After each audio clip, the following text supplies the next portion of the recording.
Hello and welcome to another mini lecture video for Educational Resource Management and Post-Secondary Education. This mini lecture provides a brief overview of the first 5 chapters of our textbook for this class, which is Ronald G. Ehrenberg's seminal book entitled Tuition Rising: Why College Costs So Much. In Tuition Rising, Dr. Ehrenberg presents a thorough and in-depth response to the question, why is college so expensive? He focuses on rising costs at private, selective, 4-year post-secondary institutions. Dr. Ehrenberg is both a faculty member and a former senior administrator at Cornell University, so he draws very heavily upon his experiences there and provides specific examples of the concepts that he presents. As we'll read, the drivers of tuition inflation are complex and multifaceted. Ehrenberg explores how internal and external factors, including federal policy, markets, competition, and the structure of post-secondary institutions collectively contribute to increasing spending and therefore increasing costs at private selective institutions. In chapters 1 and 2, Ehrenberg sets the stage for the rest of his book by providing a contextual overview of private selective post-secondary institutions in the United States.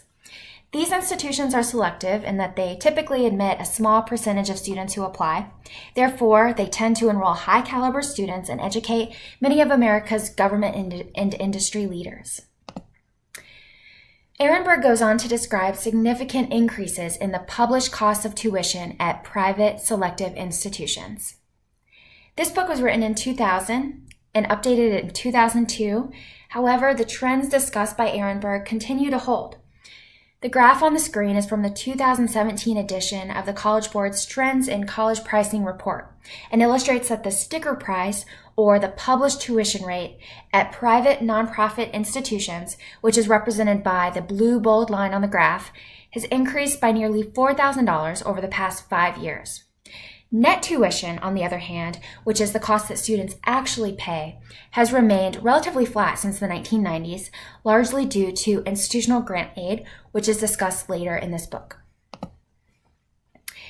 Ehrenberg points out that the objective of American corporations is to maximize the market value of their business by increasing profit margins. However, as nonprofit institutions, the objective of selective colleges and universities is not to increase profit. Instead, post-secondary institutions increase value by increasing quality. As Ehrenberg states in Chapter 1, these institutions aim to be the very best they can be in almost every area of their activities.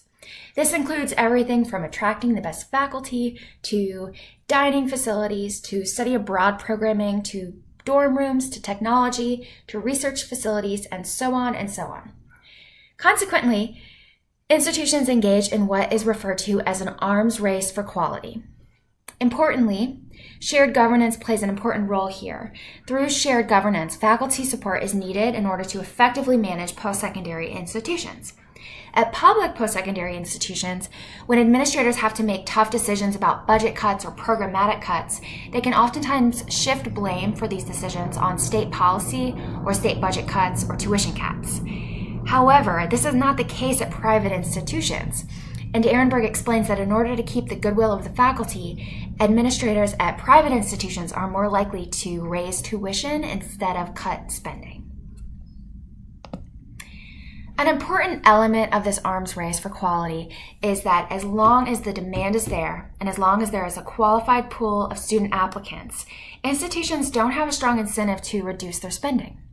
This phenomenon serves as a lens for understanding the interplay between internal and external factors that impact spending and therefore impact cost at private selective institutions of higher education. Chapters 3 through 5 examine this interplay between the arms race for quality and external factors that, when unified, significantly increase cost. In the chapter on endowment and development policies, Ehrenberg discusses the significant control that alumni exert in institutional planning processes as a result of institutions' reliance on private gifts in order to boost institutional endowment. Chapter 4 presents a behind-the-scenes look at the impact of college rankings, such as U.S. News & World Report, on internal budgeting and spending practices and decisions. These rankings are criticized by higher education administrators because the formulas used to establish these rankings are often based on quite arbitrary factors. However, because these rankings impact recruitment, institutions pay attention, and as Ehrenberg explains, in some cases, aim to somewhat game the outcomes of these rankings, which results in spendings that may not otherwise be sensible. As you'll read in Chapter 5, another important factor associated with spending is the significant amount of money that is spent on student recruitment and institutional grants. Again, this all goes back to quality, as institutions aim to attract a high-caliber student body. Administratively, this recruitment and vetting process is very expensive. As the book illustrates, there's no easy answer to the question, why is college so expensive? There are a multitude of factors, some of which we've covered already, and more of which we'll continue to cover in the next chapters of the book.